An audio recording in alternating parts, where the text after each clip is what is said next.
नमस्कार मंडळी, स्वागत आहे तुमचं आपल्या मिनी व्लॉग्समध्ये. तर काल होता डे 1 नवरात्रींचा आणि मी मस्त व्हाईट कपडे घालून रेडी होऊन डायरेक्ट गावदेवीच्या मंदिरात गेलो. मंदिरात जाऊन आरती वगैरे झाली. आरती झाल्यानंतर मी मस्त दर्शन घेतला. मग आम्ही गेलो घरच्या देवांकडे. तिथे जाऊन बघते तर तिथे सुद्धा आरती चालू होती. मग आरती झाल्यानंतर सर्वजण लाईनीला उभी होती दर्शनासाठी. दर्शन वगैरे झाल्यानंतर आम्ही डायरेक्ट घरी गेलो. घरी जाऊन डायरेक्ट संध्याकाळी व्लॉग चालू केला, कारण गावदेवीच्या मंदिरात नैवेद्य घेऊन गेलतो.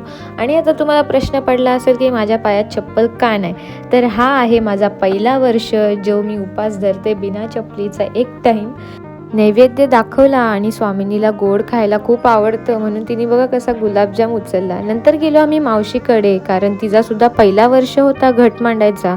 नंतर सुयशला केला बाय बाय. घरी येऊन मस्त उपास सोडला. तर चला आपण भेटूया आपण आपल्या नेक्स्ट व्लॉगमध्ये. व्लॉग कसा वाटला मला कमेंट सेक्शनमध्ये नक्की सांगा आणि चॅनलला सबस्क्राईब करून जा. Bye bye.